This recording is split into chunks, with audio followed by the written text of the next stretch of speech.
A very, very good afternoon and welcome to, as you can see, not the Dan Really Likes Wine cellar, but instead the sprawling view from the Taverna Ithomi in the heart of, depending on your choice of name, either Ancient Messini or Mavromati, which is the home of my wife's family. It's a tiny little corner of the Peloponnese, an ancient village that is home, amongst many things, to one of the great archaeological digs. And if you look closely, you can just see it down on the right-hand side of your image.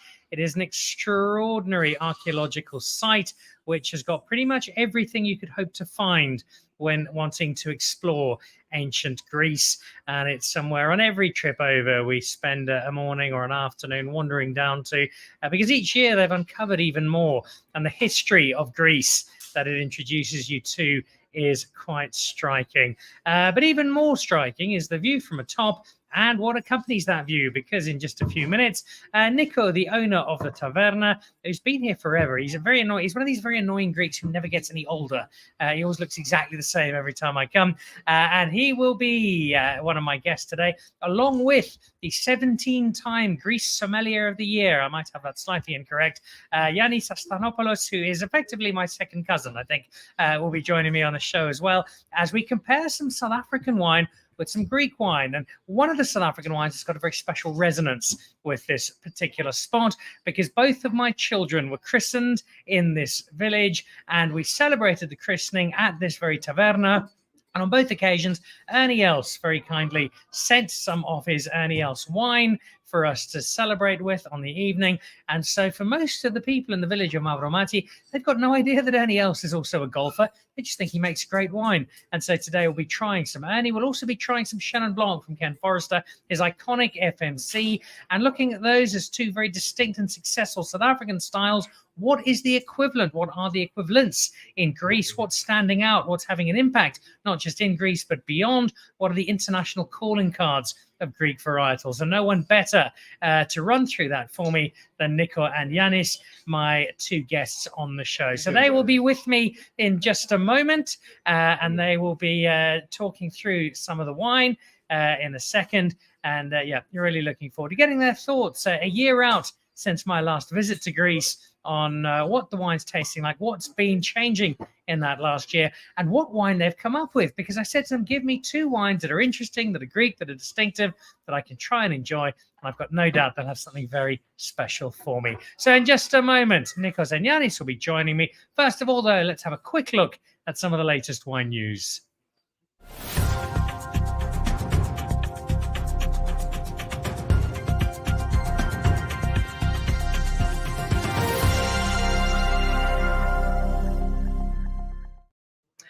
This is coming up in 24 hours. It is a Hidden Valley wine tasting with Norman Goodfellows, Tuesday, the 15th of August. And if we can put that one in the diary, that's a chance to go through to Norman Goodfellows in 4 ways and to try along with some great canapes, some of the wines of Hidden Valley, which has got a link to one of today's wines because it is right next door to Ernie Els, sits in that beautiful Helderberg Valley. It was part of the Bertus Besson Empire in terms of the restaurants, because that is where the one of the great South African restaurants was. Bertus saying goodbye to it, but he now has a new one at Chorus, still a wonderful wine spot, and the wines you can try in just 24 hours time. So get onto the Norman Goodfellows website and your chance to go and sample them tomorrow evening.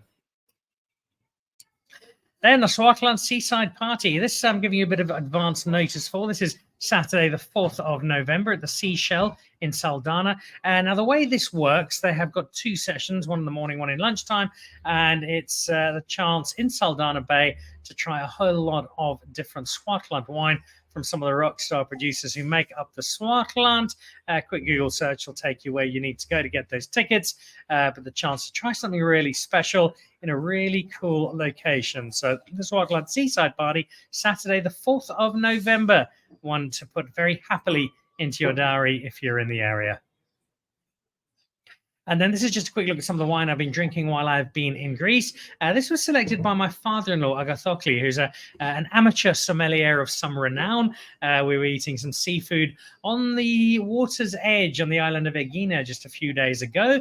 And this is from Anidros, which is in Santorini. And it's not an out-and-out Assyrtiko, which we've come to expect from the island of Santorini. Instead, it is some Thea, I think it's called, and some Adina, two other grapes which are particularly well known from the island of Santorini. And together they make a blend that's not quite as out-and-out steel and minerality as an Assyrtiko would be. Instead, it gives a little more softness, but also a touch more fruit to the wine. And the blend works out beautifully, and all the more so when eaten with seafood. So thank you, Agathokli, for coming up with that wine on our trip to Aegina.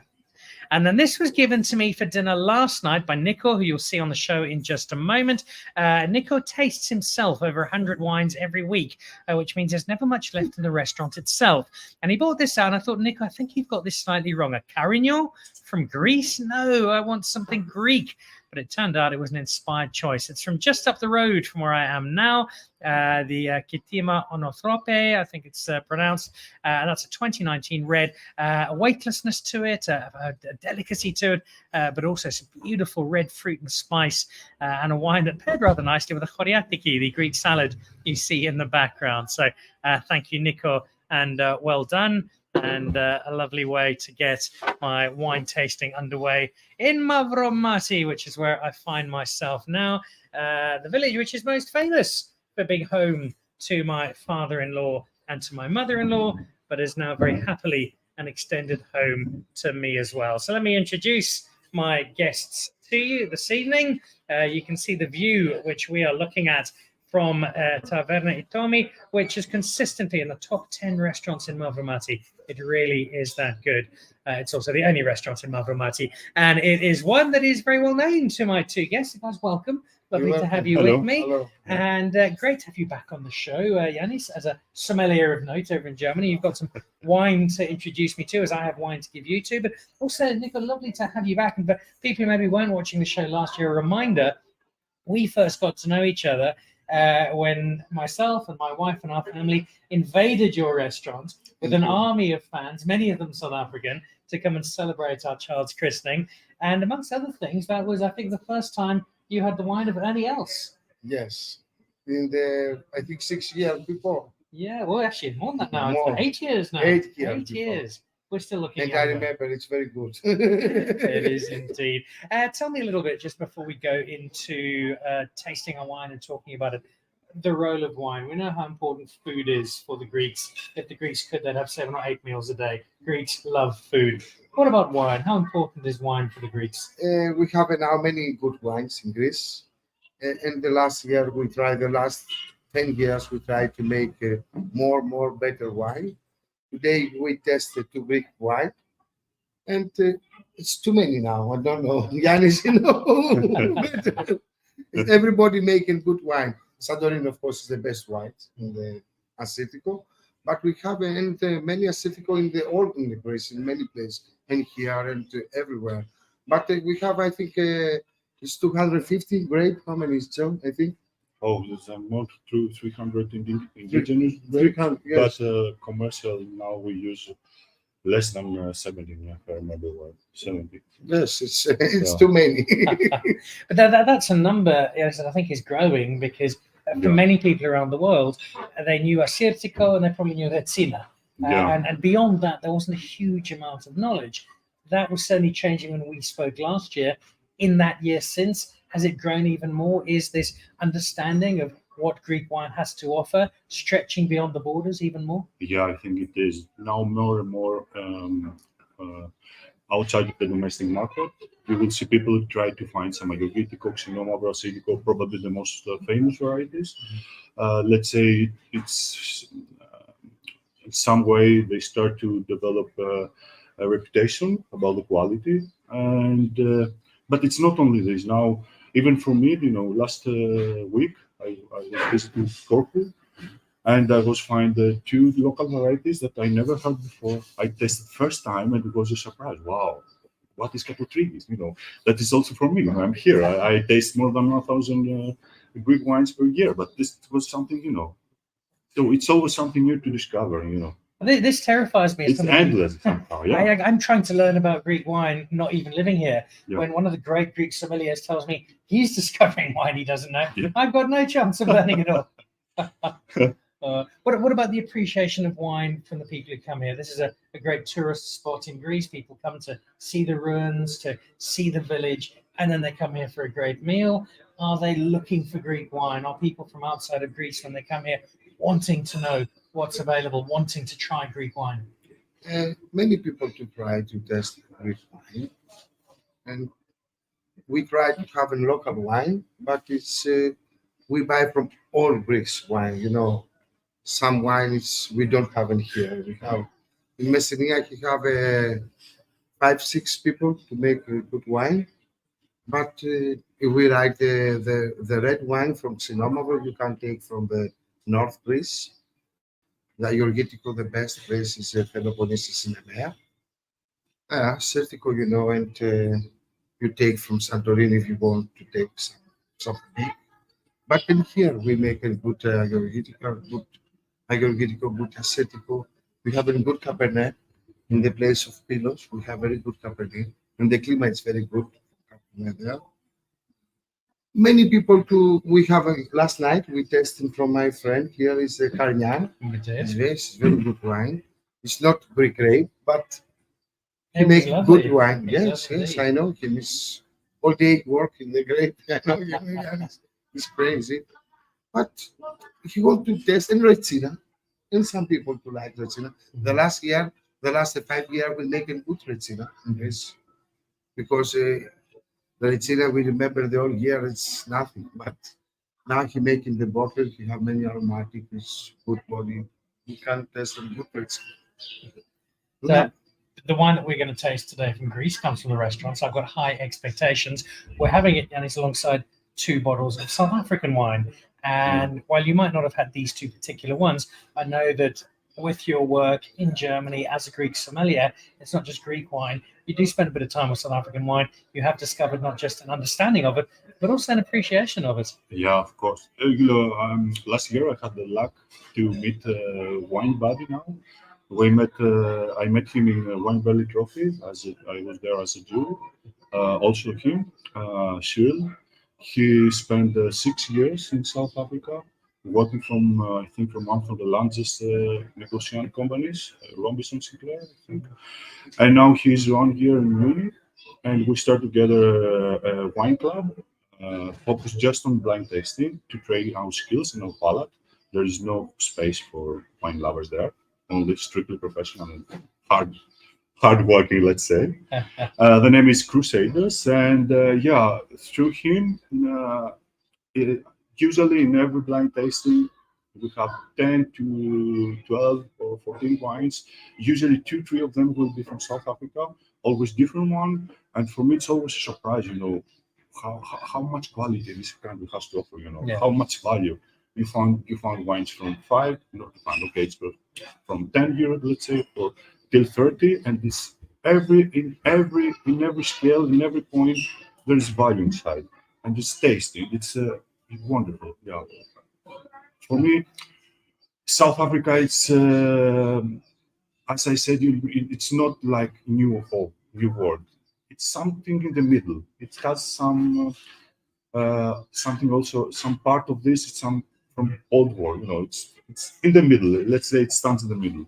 I think that's a nice way of putting it, and it's a nice way of teeing us up for the wine that we are drinking, a collection of both Greek and of South African. So let's start with the Greek, as we're on home turf. Okay. So if you want to give us our Greek whites there, Yannis, then you can explain to us what we are drinking. What I've done is I've asked very simply Yannis to raid Nico's cellar. Yannis went pale. So Nico went pale when I said this, because I think Yannis is taking his most expensive bottles of wine. But these are the ones we are going to be drinking. Out of shot is Nico's assistant sommelier, Apostolos. He works here out of Miami during the summers. So straight away, I'm seeing a terrific color and a wine that's got a lot of sweetness on the nose. So tell me, what are we drinking, Yannis, and why have you chosen this? Okay, this wine it's a little bit unique. It's a blend of Assyrtiko and Moscofilero. Ah, It's two different winemakers. One winemaker is from Mandinia. mhm. Mandinia, it's all about Moscofilero. And it's one from the best producers in the area. It's Bosinakis family. And the other winery is from the island of Syros. Mhm. And they make a good Assyrtiko. And they decided they decided to blend 50-50% Yeah. of each variety to create a blend. Now, why they do this? Moscofilero is very aromatic, Assyrtiko not so, more Mhm. structured. So the idea is to combine the best from both varieties. And also, this is the first bottling. It's 2020. It has 3 years of aging, and for me, it's now on the spot. Let's say it's the right time to drink it. And on the nose, I think this choice satisfies my. Oh. So if you're trying to imagine what that nose might be like, think of a Muscat d'Alexandre where you've got the sweetness on the nose, but there's absolutely no hint of it when you drink it. Coupled with an Assyrtiko and the dryness and the steeliness offset by a very aromatic wine, almost Colombard-like in many ways. And this is made by, amongst others, Katarina Bosinakis, who was on the show a year ago. So somebody we know on the show and love the wine of. Wine is beautiful. What is the world-renowned Greek chef eating with this? What sort of Greek food is going to go with This this? is, of course, a fish or white, but I think we can make it from the stuffed tomatoes or some vegetarian cooking, the Greek Messogeo cooking food, and for moussaka maybe. Yes, it's like the Moscofilero. You can you can have all day. You know, it's not. It's very aromatic. It's not good wine. You have good, but it's value for money. As you said, Yannis, it's not very expensive. Both wines I choose, it's for me, it's one from the great values for money in Greece now. It's also a wine that, although it's got quite a dense structure to it, it's not a heavy wine. There is a lightness to it. Mhm. So the summer in Greece, it's going to work quite nicely. It's not going to absolutely sink you. And in both Assyrtiko and Moscofilero, you've got two iconic Greek grapes, which leads me to one of the key questions I wanted to ask you today. Is we're going to be drinking some South African Chenin Blanc in a moment. As far as white grapes go, I think we're quite similar to Greece in that we make lots of things really well, but probably our big calling card is our Chenin Blanc and how well we've been able to steal it from the Loire and improve upon it in South Africa. Is there a white grape equivalent in Greece, or is it just too geographically diverse to say that? Okay, let's say, I agree with you about Chenin Blanc of South Africa, and it's one of the best, many times I taste a good Chenin Blanc. For me, it's also one of my favorite varieties, I think. But now here in Greece, no, for me, we don't have something here. It's different. I don't know what to do. I suppose in terms of fame, Assyrtiko would probably be the... Yeah, but in terms of taste, it's too opposite. Yeah, they share some similarities. Let's say high acidity, sometimes it's a little bit full body, good aging potential, but the aromatic profile and also the structure, it's always a bit different. Even let's say if we have a barrel exams, they share some similarities, but Chenin Blanc, it's for me unique. Mhm. Unique not only compared to Greece, but unique all over the world. This kind of acidity, it's not easy to find. What about some of the other Greek white varietals? I think of Monogasia that I had when I was here last year, a few others. What else are Greece's winemakers doing really well at the moment? Okay, now Malagousia is on the rise, not only in the domestic market, but also in abroad. It's very popular, it's very famous, and of course, it's a wine that versatile. It's very aromatic, very easygoing, very nice with food and so on. Yeah, so Malagousia is one of them. And of course, Assyrtiko, pretty much everybody knows Assyrtiko now. And apart from that, then from another varieties that come slowly up, it's Lignona. Yes. It's a variety that start gaining some reputation for rosé and also for red wines. It has some very nice characteristic. And also, I think Mavrodaphne, the dry version of Mavrodaphne, slowly the following years it will be a lot to discuss about because now the only region that is not so famous that because not so many producers, produce this style of wine. But for me, it's promising, let's say. And apart from that, there are plenty, really plenty of The downside. when you just autochthon make so much. varieties. You walk in a vineyard, you say, "Oh, what is this? This is I've Yeah. never seen before." Oh, yeah, it's a variety that we discovered last year, and we try to develop a few wines now to see how it was going on, so on. What about you, Nikos, for the white wines outside of the big gun that is Asiatico? What are the Greek whites that you really Yes, the big gun is Asiatico. It's from Santorini. But we have in many, and Moscofilore, it's very good wine. You can taste it well. Kidonitsa is another grape. It's near to Monemvasia. like? And this is very fruits wine. You can drink all day from many foods. But Asiatico is Asiatico. Yeah, I think I missed to refer to Sabagliano. Yes, Sabagliano yes, is the white grape Sabagliano. that is somehow misunderstood, because in the past many producers they used to use it for Badrezina, not so good wine, let's say. Also, it's very productive. So it needs a little bit love and care to take good fruit. But now many producers in Africa do really, really amazing wine with nice aging potential, very nice minerality express very well the terroir. And also the price now for a good Sabagliano is very affordable. You can find a good bottle of Sabagliano from 5 to 10 euro retail price. It's very normal. And good Recil from Yeah, Sebastiano. and now I think this is the next, let's say, white variety.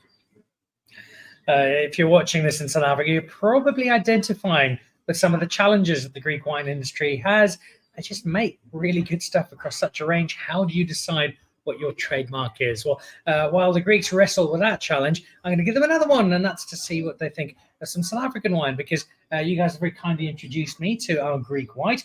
So I've got a South African white to introduce you to, and this is one that comes from a wine estate by the name of Ken Forrester, and this is one you'll be very, very familiar with if you are South African, and this is an FMC Chenin Blanc that really is as good as Chenin Blanc gets from South Africa. So what I'm going to ask you to do as Yannis returns there, first of all, if you're in Greece, you want to say cheers very simply, it's a Yamas. So there we go. Yamas then. Yeah. Welcome again, Yamas, Yannis. And just have a taste first of all, guys, and see what you think. Already a smile on the face. I think the nose is pretty captivating here. Yeah, it needs maybe half an hour to develop, to open up a little bit, but now you can clearly see the quality here. A lot of minerality, and It also has the opportunity, and I've done this a number of times with Ken, who makes the wine. He's something of an icon in South Africa. Is you can drink this in another 10, 15 years as a white wine to age. This has extraordinary potential, and it's a very layered, very textured wine. And the story of this particular guy, he decided he wanted to make Chenin Blanc as fine wine. And up until then in South Africa, Chenin Blanc mostly went into brandy, it went into cheap wine, the kind of wine that gives you a headache for 3 days. That's the kind of wine Chenin Blanc used to be. So this is a first real high-end fine wine, Chenin Blanc. As a wine lover and as a chef, Nico, what do you make of this? It's very good. Yeah. It's very, very good. We can make this from this and from chicken, I think. yeah, It's very chicken sweet. in the oven. Yes. Chicken in the oven, yes, Yeah, it's too much. as you can imagine. And for lamb in the oven. I think Yeah, because of of course. that acidity, it can cut Yeah. through the richness. It's very Fats. good. You have some lemon Yeah, in there. a little bit of citrus coming in. Yes. And it's good after tasting. It's endless. Yes. It's very the structure. It's round, a little bit oily. Yeah, that little bit of glycerol on the Yeah. middle palate. Yeah. Nice smooth sheen to it. Now, you're obviously not just a Greek sommelier, but somebody who's very influential in the Munich wine industry. And this kind of wine I've seen on wine lists in London at £100. It's not an inexpensive bottle of wine. Mhm. Is there a market, do you think, for high-end South African Chenin Blanc in Europe? Yes, it is, but depend on the market. German market's a bit more concentrated, much more conservative. It's not so open to try new things.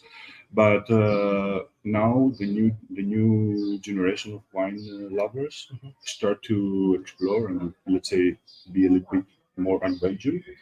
So I think there is space for high-end South African wines.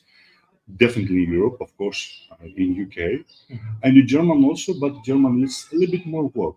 Yeah. A little bit more effort. We're giving you that job then. That's your job to sort yeah. out for us. What about the wine from around the world in Greece? Because it reminds me a lot of when I'm in South Africa. On most wine lists, other than the very top restaurants, we'll only find South African wine. It's unusual, other than maybe a bottle of champagne, to find non-South African. If I look at my time in Greece, I don't think I've seen a bottle of wine from outside of Greece in most of the, certainly Taverna, most of the restaurants. It's a very proudly Greek space, wine here. Yes, but we have many restaurants. We have wine from everywhere. But of course, the Greek restaurant to have a Greek wine, we have many people to make wine in Greece now. Maybe I don't know how many is it. Maybe it's 6, maybe 1,000 people. It's 1,000, and he make good wine, good jobs. If you go for the big, there's Norama, Exhibition. and this many wines. And sometimes it's near to you and you don't know. And where you're from Messini, and you see where is this wine. We can't have many wine, but if you come from Ancient Mykonos and Santorini's many restaurant, you find in Italy wine, and from Portugal many wine and good wine, from France, everywhere. Africa also many. I don't know why. But I taste for you many good wines. Yes, I remember. We love sharing. We love sharing. Just before we jump into our red wine, one last thought on the aging of wine. One of our challenges in South Africa is convincing people, especially with Sauvignon Blanc, you don't have to drink the wine 25 minutes after it's been bottled. What's that like in Germany and Europe more generally? Is there a desire? Is there a willingness? Is there a delight in aging wine and seeing the results when it's white? No, it's the same in Greece and in Germany also, and sometimes a little bit upsetting because it's a pity to don't have the time to wait 1 or 2 years. But what can you do for this? Yeah, sometimes you find the small space for a little bit more aging for some, let's say, Sauvignon Blanc that it's not so famous about to have a 5 years bottle or something. But no, it's on the rise. It's at the beginning, really. All right, our work in the wine industry is certainly a long way from over. 2 great whites, really, really nice Greek whites. Thank you. And I think it's been a nice counterpoint to our FMC from Mr. Ken Forrester. So let's jump over to a couple of reds. And again, I gave you guys the task. I said I bought myself a red. It's a red from a wine estate you now know well, Nico. And I've asked you to give me something Greek. So, Yannis, ultimately you had the call. What have you got for us? Okay. Nemea. Straight away, I recognize the name. So there we go. That actually looks like an African hoopoe on the front there. I'm not sure if it is. Ivalis, winery of Greece. And this is single vineyard Alikiza. All right. Dry red wine. That's about as much as I'm getting out of this. Introduce me to our wine, if you will. Of course. Nemea, it's the largest PDO prospective appellation, let's say, area in Greece for red wines. It's located in the center of Peloponnese. And when we speak about Nemea, it's only about Agricultico. It will be 100% Agricultico and only red wines. Ivalis, it's one from it's one from the greatest producer of the area. Till a few years ago, he crafted only red wines and only zinc vinegar Agricultico. He had around 5 labels, and those labels, it's always zinc vinegar, from let's say entry level till blanco. Mhm. Some real old wines, more than 100 years old. That is not very common in the area because the luxury destroy almost everything. Yeah. And this is I choose this because I think in this price category it's the best value you can get, not only from Nemea but almost all over Greece. And it's 100% acidic, around 60 months on barrel, and it's 2020, and you see us, although considered to be an entry level, it's single vinegar, and you have this smoothness, you have this drinkability too early, but also you can leave it for a couple years more, and it's okay. Lots of Christmas cake spice coming through and a richness to it. And I want to ask you some more about that price, but before I do that, from the palate of the chef, tell me about this wine and why you like it. Red meat, Mhm. of course, beef, everything for beef. But in the moussaka and the food, from everything. Many good cheese, local cheese we have here. And I think I valise the grape or Agorgiticus of ancient Greece. It's very old. It's not now. And I valise is, I don't know him, Yannis, I think he's the man to change the level from Agorgitico in Yeah. Greece, believe me. Sure, yeah. Because everybody, Agorgitico say, okay, it's Agorgitico. The valise is the him to change the level from this wine and to see different. Yes, I think it's one very good wine.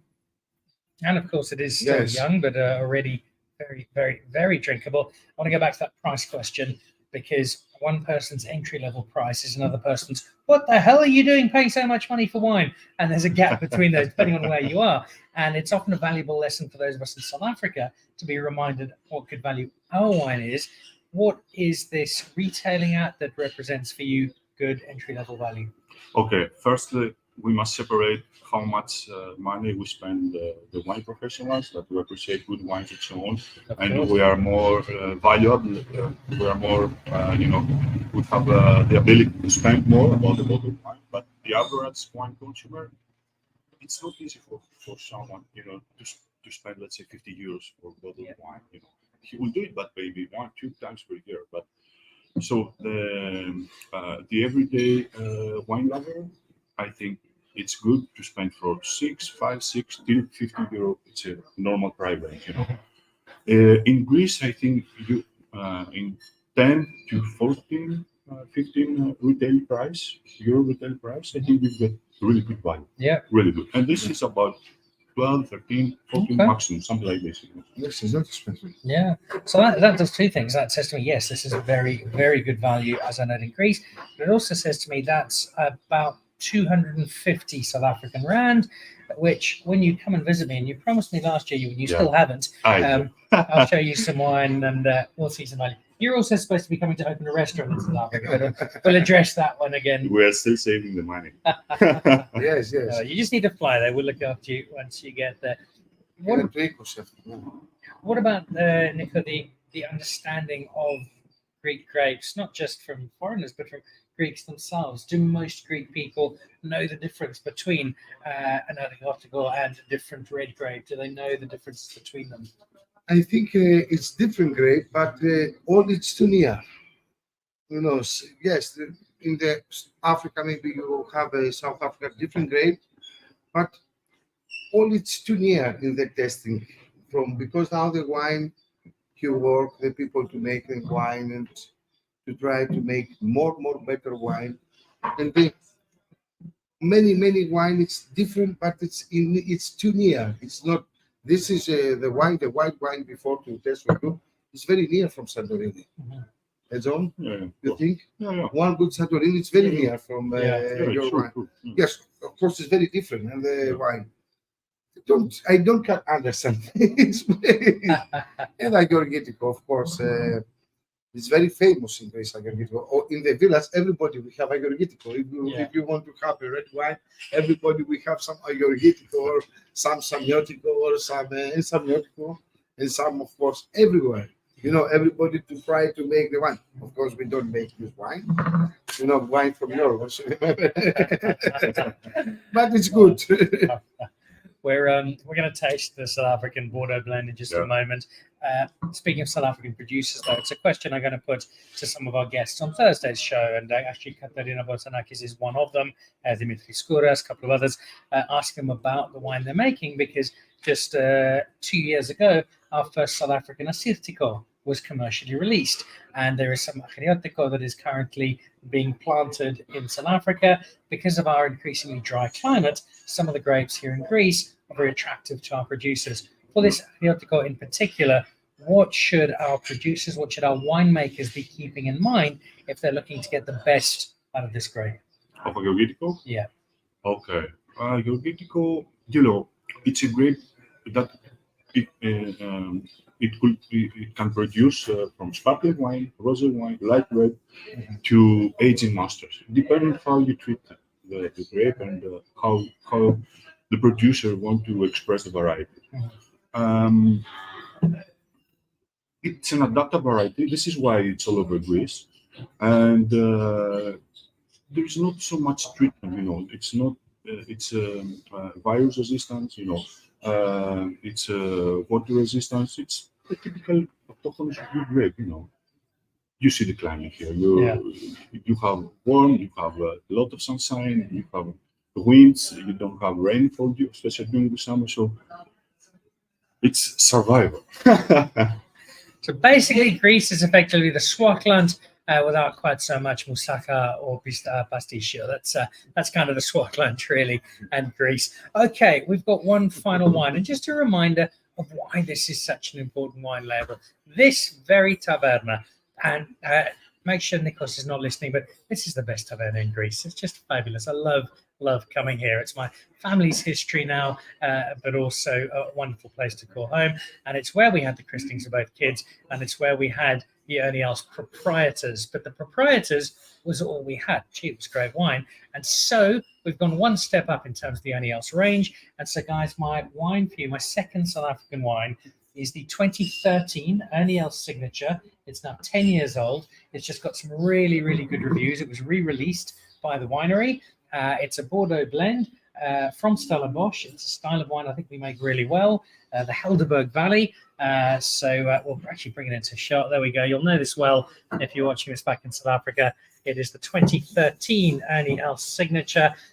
And this is an interesting story for you guys in terms of how this wine came about. So Ernials, you know Nico as a great winemaker. The rest of the world knows him as one of the great golfers. I remember this night. So Ernials, he won lots of golf tournaments, made lots of money in America. He decided he wanted to get into wine, and he tasted so many different blends, all blind tasting. And every time he came back to this particular style, he came back to a left bank style, Cabernet Sauvignon driven, a Bordeaux blend, and this was the wine he loved. So I bought this over for two reasons. One, because of the link of Ernials to this particular space, but also knowing I'd see you, Nico, hoping I would see you, Yannis, I wanted to bring you guys a really special bottle. So this is from my own cellar, and once more, Yannis, and I hope you like it. I wait 45 minutes to see. Oh. I'll tell you what, waiting 45 minutes probably wouldn't hurt, because this is a wine that still needs to open up a whole lot It's more. big wine. It's a big wine. It's still quite tight. As it gets a bit of air in, it'll open up. Megalopas. Yep. Probably not a style of wine, and it's we're going to see a huge amount of in Greece, certainly in summer, simply because the warm, hot days, dry days, don't really lend themselves to the kind of broad-shouldered Bordeaux style of wine that this is. Yeah. The climate in Greece, especially in the summer, you want to drink something light, something refreshing, not so tannic, not so, as you said, big. But I think there's always space for nice, good red wine. No matter the weather, no matter where. Yeah. And here for me, it's really, really. You put the lime too high. And this is good because we enjoy it. All right, Nikos? It's very big. Yeah. It's more better this to test 8 years before. I remember first time to see the bottle from Ernest. He have a 5 grape, and we don't know the Africa wines. Five grape inside what he make it there, but this wine is really, really very good. It's also a style of wine that we'll have a lot of in South Africa. A classic South African This is meal. not classic. It's a big piece of steak. Yes. And medium rare, medium rare, medium rare. medium rare. Unless you're my wife. Oh, Yes. I've got to speak to her father about that. And good fish, 24 months is 24 months is. Which is fantastic. Is this a style of wine, maybe in the winter months, that you might embrace more, that you drink more of? In the summer, why And not? it's- Why not, indeed? In the night, it's really very yes. You can eat for the, of course, the good beef. This is for beef. Maybe something And like we have stipado, stipado. This we tell you the cocora with the tomato sauce Yeah. or goat with tomato sauce. Yeah, Stipado with onions. You can make it yeah. with white both. This Yeah. we make it. This is it's amazing. It's very good. This wine. Your friend make a good wine, please. I shall let him know. Yes. No, this is very good. I like it. It's very elegant. Yeah. Although it's not exuberant, but it's big. Yeah. You know, volume, Yeah. and all the palate is really amazing. And it is quite an art form of getting a wine where it's still got those big and robust flavors, but it doesn't necessarily completely overweigh. I think of Napa Cabernet Sauvignon of a certain era, Mhm. where it's just too much wine. Yeah. It just hit you. Yeah. And you didn't actually enjoy it. Yeah. This is something that I think a number of us South African winemakers are getting right. It's that balance between a presence, but there's still a lightness to it, Sure. and finding that middle ground. Exactly, I'm on the same page. And in my opinion, when you drink, you sip, you take a sip of wine. Mhm. If you want another sip before you put the glass down, then the wine's pretty good. And this kind of wine, you Yeah. drink one, and then immediately you want to take another sip. This is everything is in the center, you know. Yeah. And Balance. the taste and the aromatic is exactly you doesn't change something for the Yeah. wine. It's really very good wine. And it's the time it's too late. If you wait 30 minutes more, you open more with the wine. I think after half hour it's double the second from this to tasting. But again, I know. I do have more of it. You're just going to have to come to South Africa to drink it with me. So Yes, I cook in and you take the wine. Great tip. Great tip. I'll ask you the same question, Yannis, that I asked you about the whites in terms of signature. This is the NEL signature. And for us in South Africa, it is a challenge because there are a number of different areas where different varietals are really, really standing out.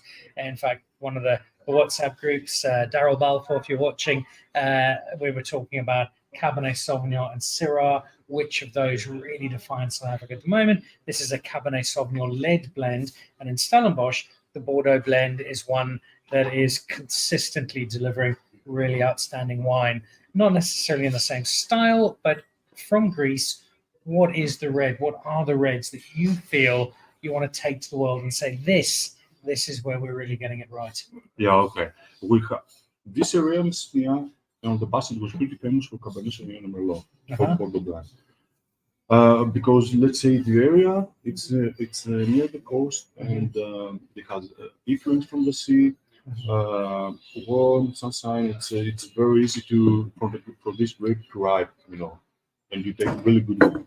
Yeah. Also, if you have the luck to open a bottle that's for 20 years Cabernet Sauvignon from this area, you will get a really amazing.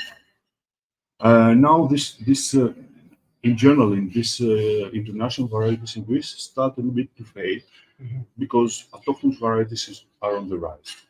So I'm not sure. Of course, we have 2, 3, 5 options for international varieties, for a good Syrah or for a good Merlot or some good Bordeaux blends, etc. Mhm. But for me, if you want to represent Greece properly, you would take a good bottle of Agriviticol, a good bottle of Chinomoro, Mhm. and that's it. Yeah. You know, Yes. And I would this is our identity. But you Yeah. can't take the level from the another. It's difficult. Yeah. This is a problem for this. We don't have a so very, very big wine for the Greek grape, I think. You know, and we we speak many need a times. little bit more time. It's difficult to touch, to take some near to this wine for the Greek grape. But in your defense as Greek wine, if I go back the first time my father-in-law had paid me a lot of money to marry his daughter, and part of the agreement I had to fly out to Greece, so I did. And we took the flight from Munich to Athens, and they had some Greek red wine on the plane. Now that was going back now 12 years. That wine was probably on the plane in case they ran out of jet fuel. That's kind of where that red wine was. And now, a decade and more later, the red wine that I'm drinking, I think, has come on enormously. So in a short space of time, I think Greek red wine has improved to here, and Greek white wine kind of was there, and now it's getting up there. And that's kind of where I see them both. True. Yes, it's acidic. Remember, we tell you. And I think it's a good idea. Maybe you test an acidic in South Africa. Why not? Well, we're starting to make it. It's a little different. You have the climate to test some. Instead, why not? When I'm out here next year, which of course I will be, I shall have some Acidico with me from South Africa, and we can compare it and see what it's like. That will be interesting. In a year, I'll also be interested in seeing where food and wine is going.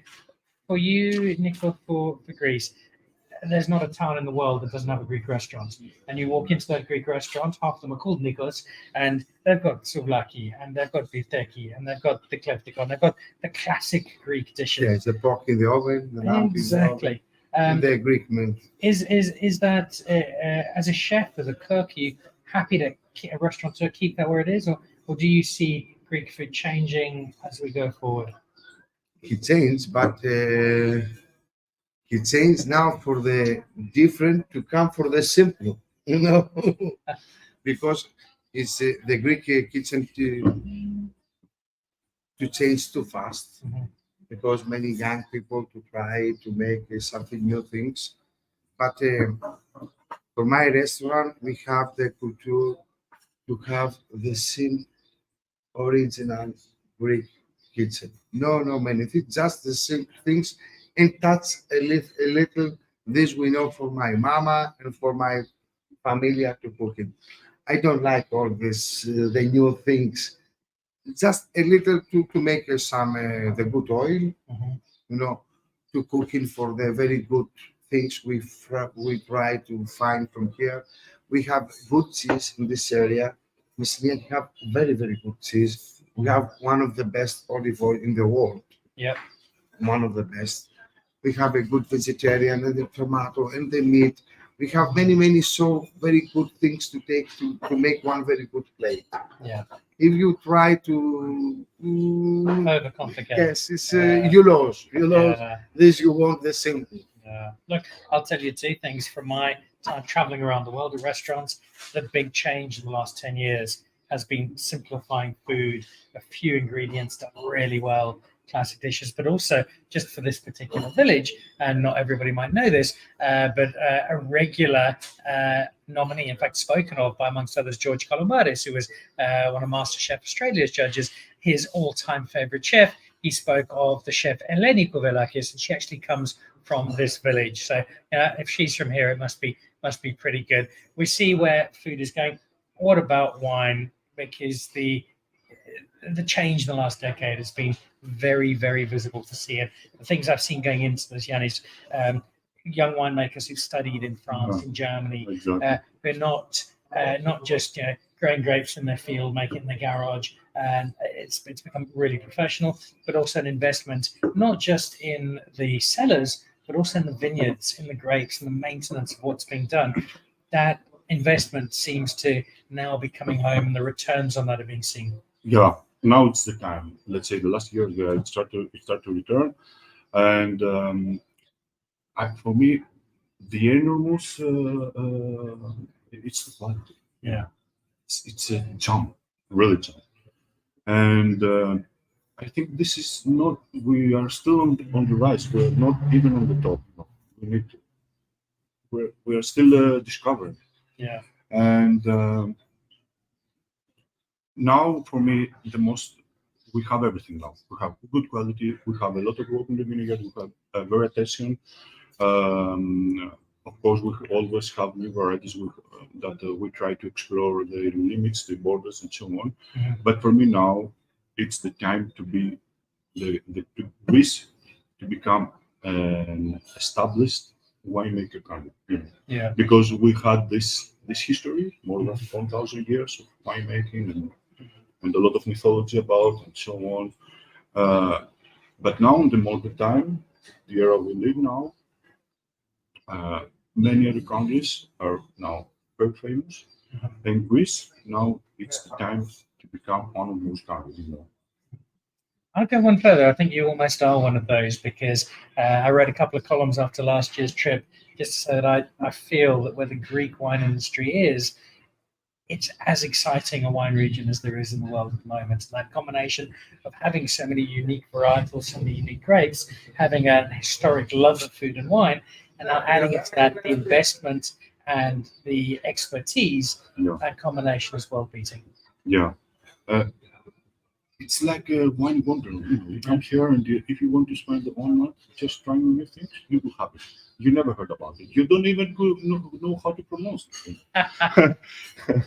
Becomes a lot easier after a few glasses of wine. Guys, it is always a pleasure hanging out with you. Nico, this is my second home. Yes, I know. Ευχαριστώ πάρα πολύ, my friend. Me too. I think I drink the best, one of the best red wine to taste. Well, I'm glad you enjoyed. Really. Ένα από τα καλύτερα κόκκινα που έχουμε πει. Yes. Yeah. Well, I mean, bravo. I'm very happy for you and for this glass of wine. Thank you for hosting us and for having us here. My pleasure. Remind me very quickly, Yannis, if people are in Munich, how do they find you? Where do they come and drink wine with you? Where can they come and hang out? Yeah, okay. I have a wine blog, a website that is winepaint.com. And of course, Atlas, Grosshandel GmbH, it's the company I work for. And it's not, it's very easy because I'm one of the few Greek sommeliers in Munich. And if you ask, you will find. Just touch down at Munich Airport. That's for Yannis, the Greek wine guy. They'll sort you out. And then Nicholas, open invitation, all South Africans and anybody else watching around the world. Why not? Come and have a meal at Ithomi Taverna. Of course. We wait all people from South Africa, of course, to test the Greek wine. Okay. We have many times come and we said we know. All right. Well, that wraps up what is, for me, a really special and slightly emotional edition of the show. Coming back to the village where my parents-in-law grew up, where my children were christened, and where I expect to spend many, many more summers, years going on, having wine with great people like Yannis and Nico, and celebrating a country that is really not just on the up, but about to become one of the world's great wine producers. So a big thank you to everybody. I see Samuel Mann is watching, saying Kalispera. Thank you, guys. Ευχαριστώ πάρα πολύ, Samuel, and Vespa Van Veen as well, and everybody else who has been watching the show this evening. Join us again on Thursday, when amongst others, Dimitri Skouras from Domain Skouras and Katarini Bosinaki from the Bosinakis Winery will be joining us amongst a couple of other Greek winemakers, where we look at a little more detail at what is making waves in Greek winemaking and what lessons we can possibly learn from South Africa. I'll leave you with the view over the valley down below us here in the village of Mavromati. It's another quiet, peaceful day in a quite enchanting part of the world. I'm off to have a quiet drink with the ambassador at large, His Excellency Agathopoulos Kobalakis, as well as the junior sommelier Apostolos Peterson, and we've got a few nice bottles of wine to finish off. This is Dan Really Likes Wine, brought to you by Norman Goodfellows, a very special live broadcast from Taverna Ithomi in the heart of Mavromati in the Peloponnese in Greece. We'll see you back on Thursday. Goodbye.